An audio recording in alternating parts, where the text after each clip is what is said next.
21st Century Entrepreneurship with Martin Piskarik. We're known to help people create multi-generational wealth in a life by design. What does that mean? Martin, I've said this for probably 35 years. Money market CDs, IRAs, 401ks, stocks, bonds, mutual funds, blah, blah, blah. Most of our clients have some or all those assets. Most of our clients will have some or all those assets all their life, but at best, they're inflation-adjusted holding tanks. True wealth is created in one of three areas. It's either investing in your business or some other operating company. It's investing in real estate. It's financing deals. I'll leave out divorce and inheritance. And those are the only ways to do it.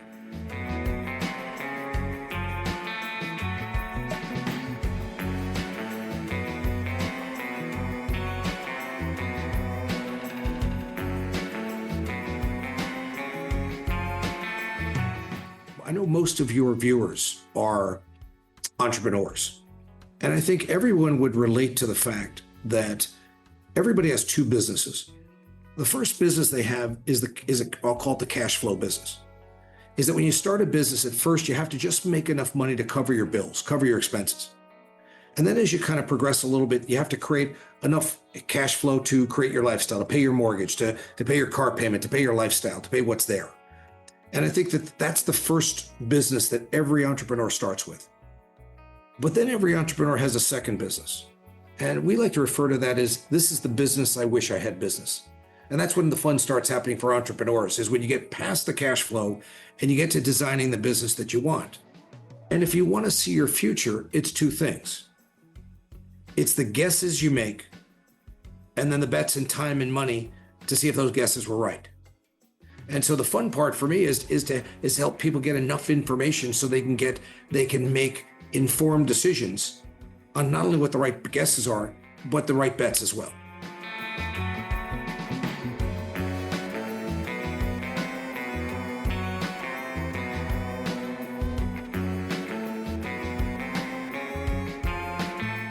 Most people who are in business and who are watching this podcast, I always say they have the best research in the world.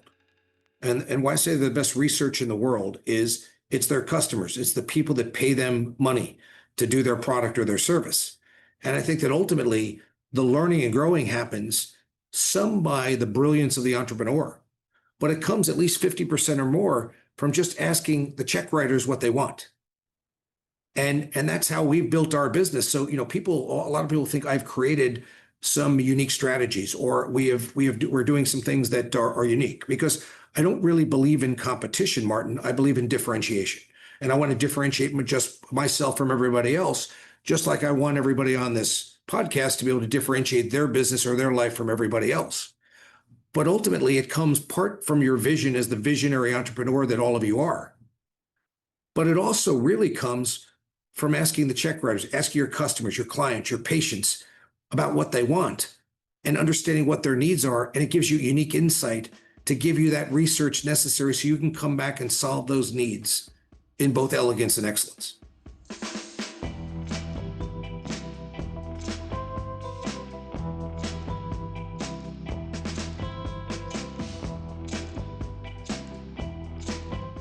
One of the things that entrepreneurs have is everybody I talk to is out there networking. They're networking. And if everybody's networking, I don't want to be networking. And what I mean by networking is I'm coming to this podcast because I want somebody who's watching this to buy something from me, or I go to an event because I want something from that person. And if everybody is doing that, well, why would I want to be just another guy doing that? So what we try to do is what we call net weaving. And by net weaving is I always come by adding value, by being able to ask great questions and listening and providing ways that you can help people, not asking them for anything. And I think sometimes it kind of knocks them back a little bit because they'll sit back and say, why am I the beneficiary of this largesse? But I think ultimately what it does is it helps you build not transactional relationships, but transformational relationships. And when you spend not weeks or months or even years, but decades pouring into people, you now have an army of people that want to help you, an army of people that help you. And so the question I've probably been asked 10,000 times has been, how do I grow my income? How do I grow my business? How do I grow my freedom of time? Take more time off to spend with my family or doing things I want to do. How do I create freedom of relationships to spend more time with the people I choose to? Or how do I find freedom of purpose to have a purposeful life? One of the five freedoms. And I'm one person and you're one person, Martin, and everybody watching this is one person. We've always thought that was the wrong question. The right question is, who do we need to collaborate with to grow our income, our business, our freedom of time, relationship, and purpose? And so the idea is that what I basically teach people to do is to find out who you want to be, to find other people that want to be a hero to the same group you want to be a hero to. For us, I decided I wanted to be a hero to entrepreneurs and entrepreneurial thinking people about 35 years ago. And we've created a business around collaborating with people that want to be a hero to the same group. So immediately that entrepreneur sees that entrepreneurial synergy. And the aspirational piece for us, and I think for everybody watching, is not to have a level playing field, not to be able to run straight downhill, but to play in a competition-free zone where the only place that customer, patient, or client can get that experience is by working with you and your team.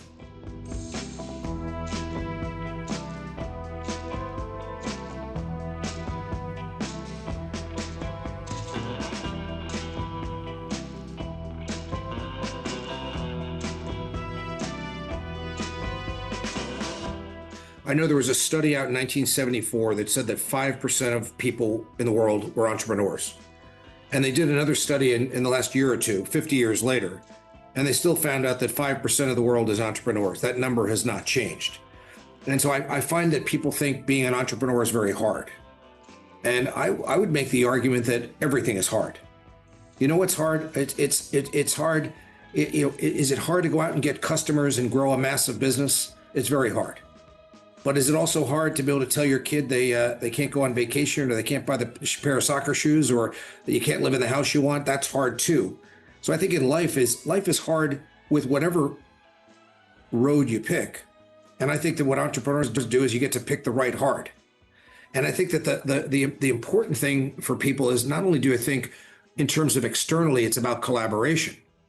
But I think the other thing that entrepreneurs need to do is, I think the two keys to being a successful entrepreneur is, remember, an entrepreneur to me is, most people who own a business, Martin, think they're entrepreneurs. Most of them have just bought themselves a job.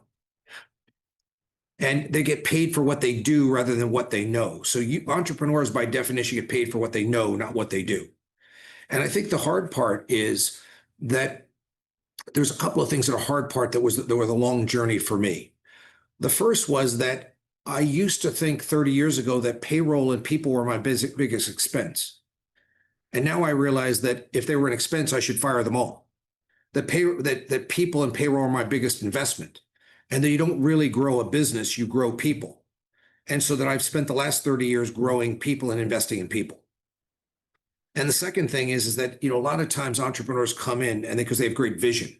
And then they sit back and they go, you know what? I need to bring a consultant in, or a coach, or an accountant, or an attorney, or somebody from the outside, because I've got to get all these people to work for me to step up their game, to see my brilliance.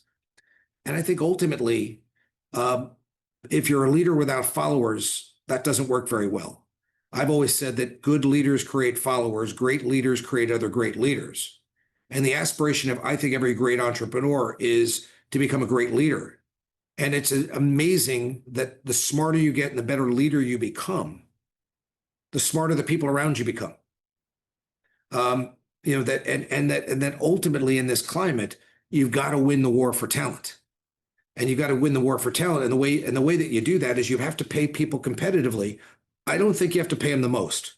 And the reason I don't think you have to pay them the most is because, Martin, if you'd come to work for me for $1 more, that means you'll leave for $1 more if somebody else will pay you. You're a mercenary. But you got to pay competitively. I think people throw money at people, and they throw money at the wrong people with the wrong strategy. I think the two things you need to do with people is you got to create culture. And that's the one thing the entrepreneur cannot delegate. You must be responsible for the culture of the organization, to create a great culture. People that have your core values, people that get it, want it, have capability, have those things. But you also have to have people learning and growing. People don't leave an organization where they're learning and growing. And so in our organization, in the first couple of years, we want you to just get great at your job. But after a couple of years, we want you to mentor the newbies, because what that does is it helps the newbies, but it also helps those people as well. Because if you want to learn a subject at a really deep level, teach it to somebody else. That's the best way to learn it. And then after you're with us 4, 5, 6 years, I want everybody in the organization to own something. Could be very technical, could be more of a soft skill, could be anything, but you've got to own something within the organization, something that's yours. And when you have those people and you have people to buy into those things and have your culture, it's there. And the thing that I think that is the death of an entrepreneur is they hire talent, but they don't hire talent that's committed to their core values or their mission. And when they say the old adage where they say one bad apple can spoil the whole bunch, that is true even in a very large organization. One bad person can be a cancer on the entire organization. And quite frankly, sometimes it's not even in a critical role, but it's almost like, to me, where like the example is even something that's very mundane, like I have an employee that shows up consistently late every day. It's a cancer to the organization because the other people go, it rained today, so I got up 15 minutes earlier to get to the office because I knew the traffic would be slow, and there'd be accidents and things because of the rain. Why am I doing that if this other person just waltzes in, 15, 20, 30 minutes late on a consistent basis? So you go, well, what's the big deal about that? Things happen. You've got to be patient. But on a consistent basis, that even something as mundane as that, much less the big issues, are the things that undermines the culture of the organization, undermines your leadership, your credibility. And I think sometimes we allow superstars, because you're a talented salesperson or you're very good technically at something, we allow them to have the rules be a little bit looser for them. And I think you have to make a judgment that, giving somebody the superstar treatment ultimately could eat out your organization like a cancer from the inside.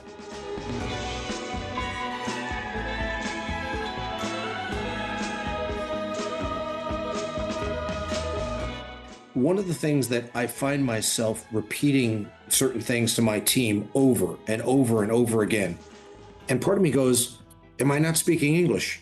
Do they not understand what I'm saying? Meaning I can't understand why I said it once. Why didn't you get it? And I think I finally realized, and I've read in a few places, that you need to tell some people some things 17 times until they internalize it. And I think that the one of the shortcomings I had, or I used to have at least, is that I thought it was in my head, Martin, so you should know it, like you're a mind reader of what I was thinking. And I think that the realize that just because I'm thinking about it doesn't mean that I've shared it with you. And just because I've shared it with you doesn't mean I need to continue to share my vision, because conversations disappear. And you want to continue to reinforce so that people understand your path. That ultimately, I think that you want to trust the people you're with to lay out your vision, and then to continue to coach and reinforce it and give them the opportunity not to say, hey, either Mark's vision failed or it succeeded, but to have them buy in so that it becomes their vision, that ultimately everybody has to have a stake at the game. And so the challenge of the entrepreneur, particularly a visionary entrepreneur, is in your mind what you want to do. But I would say this: the key is the good ones tell, the great ones ask. The great ones ask, meaning ultimately the biggest challenge that I have as a business owner, as an entrepreneur, as a thought leader, is that I know the answer and I know where I want to go, but I have to hold myself back and not tell the person the answer, but give them the room and the ability to discover what the right answer is. So they come to it on their own volition, and then they internalize it because it's come to them in an organic way, rather than me pounding them to death, telling them, listen, you dummy, this is the way we're doing it. Or, I wouldn't ever call somebody a dummy, but, meaning I would come at them rather than come underneath them and try to lift them up.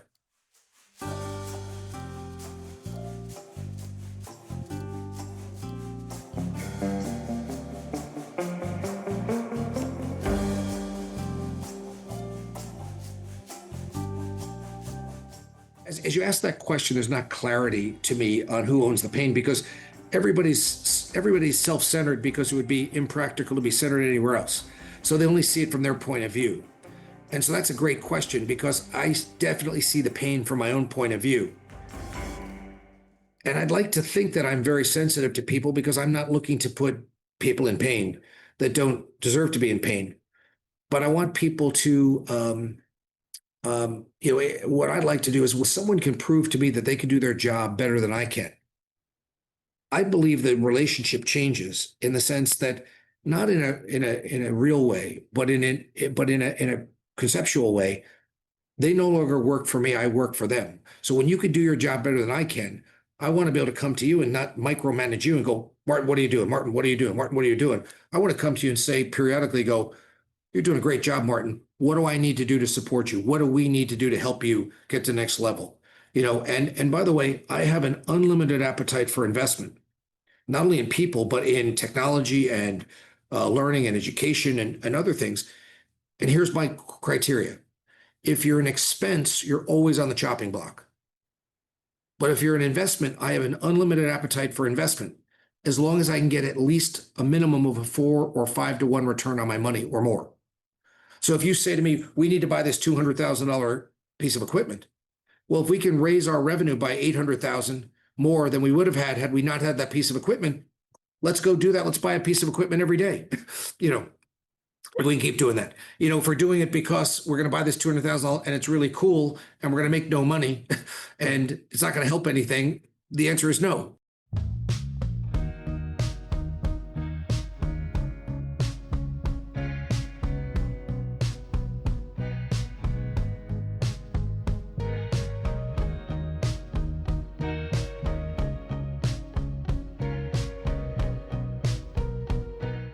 There was a book Gino Wickman wrote called Traction, where he talks about, hiring people with core values, hiring people that had your core values and got it and wanted, had capability. We've run our system on our company on that system, EOS, for many years now, the entrepreneurial operating system. I think it has to start with people that have your vision, have your core values, have the people, how can you have people that don't believe in what you're doing, or don't, want to be part of that organization? That's the mistake I made early. I hired for talent only, and then I wonder why it didn't work out. And it was clear to me, looking in retrospect, that they didn't have my core values or didn't buy into the vision that we had. And so I think part of it is that you've got to inspire people that not everyone will take you up on it, but you want to make them believe that they have a stake in the game, that it's their company too, even if they're not shareholders, and that there can be the architects of their own future.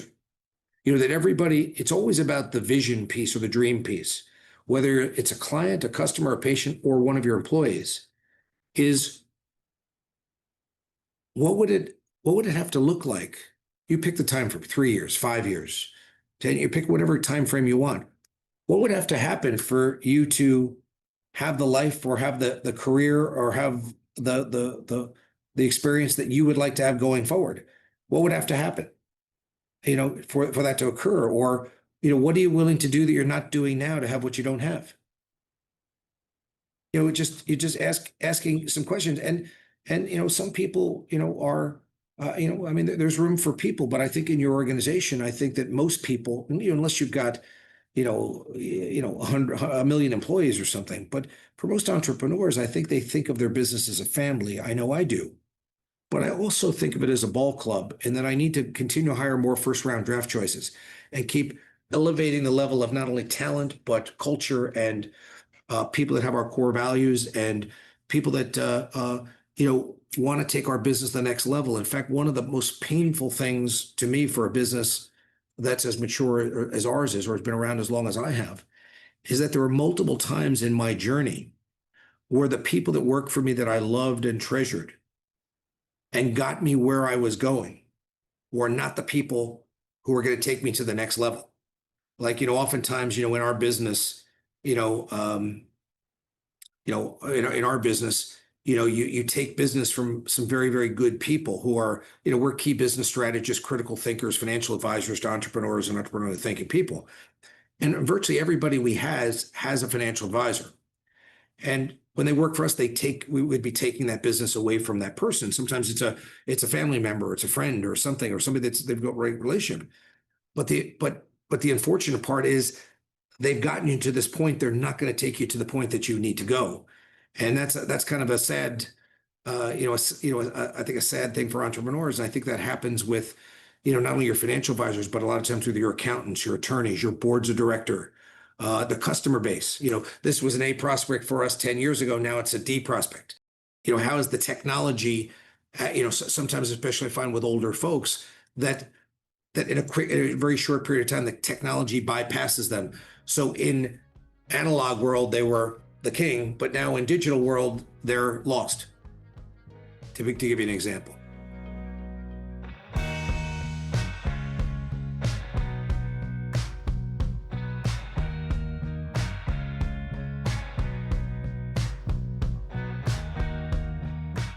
One of the things we're proud of is, Forbes over the last couple of years has named us the #1 financial advisor in New Jersey, and we've been as high as #3 nationally. I think it's as low as number 15 over the last 5 or 6 years. And we're very honored by that. But I went to Starbucks this morning for a cup of coffee, and I told them I was the #1 financial advisor in New Jersey, and they said, yes, sir, it's $6.50 for a cup of coffee. So having that didn't really help me, and I came home and I told my wife I was the #1 financial advisor, and she told me to take out the garbage, and and my shirt and my shirt was dirty. So I think when you start believing your own BS, the world has a way of telling you you're not all that. So I think you want to stay humble and confident. But I have a column in Dental Economics every month. I've written 3 best-selling books, including the #1 bestseller last year, The Ultimate Investment. But what I'm really excited about, Martin, is we're coming up with our 4th book, which I've just about finished.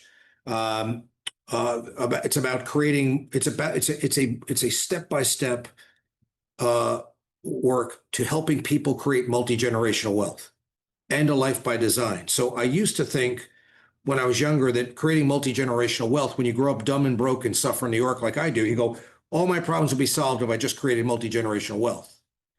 And what I realized is that was only half the story. The other half was you had to create a life by design.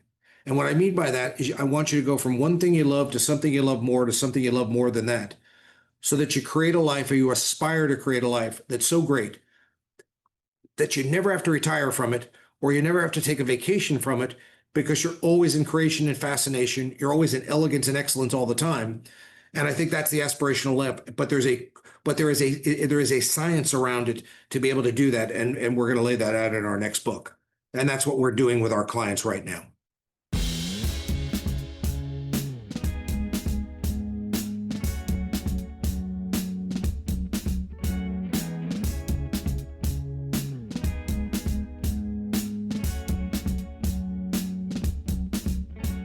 That book basically came from 39 years of helping people create multi-generational wealth and a life by design. So it's something that's not a theory. It's something that we've worked in practice for decades to be able to help people to go do that. And that has been our it's just a continual evolution of what we've been doing. And I think the idea is you want to put that book out there, because one of the things that's so sad to me, I am an NFL registered player financial advisor. For the National Football League, NFL.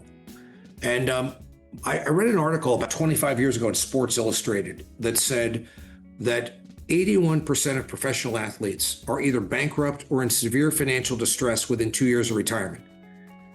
And I'm not suggesting that 81% of the people watching your podcast are going to be in severe financial distress or 2 years from retirement. But I think an awful lot of them are going to be working longer than they choose to, or they're going to be taking steps down in retirement, or downsizing or things. And so the idea is that technology is out there to create abundance, because one of the things that at this point in my life, what I want to do is I only want to do 3 things every day. I want to help as many people as I can. I want to create as much wealth and abundance as I can in the world.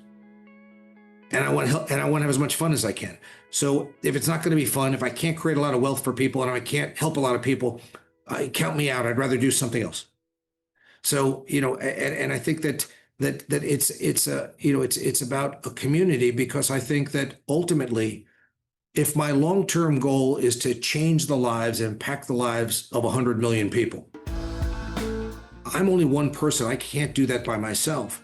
But I think when you create a community, and one of the reasons I was excited to be a part of your podcast is I'd love Martin to be part of a community where we had like-minded people that not only wanted to create a lot of wealth and abundance for themselves, but wanted to create a world and a life where we could give everybody else a leg up. If anyone would like to continue the discussion with me, they can reach me. I'm Mark B. Murphy. Mark B as in boy, Murphy. And love to continue the conversation. I'd love to hear what you think. 21st Century Entrepreneurship with Martin Piskarik. Imagine a space where triumphs, trials, and tales of entrepreneurship come alive. Welcome to the 21st Century Entrepreneurship Podcast, a gold awarded journey hosted by Martin Piskarik, connecting with listeners in 95 countries and ranking in the top 0.5% of all podcasts. Join our exclusive community, elevate your perspective, and embark on the path to success.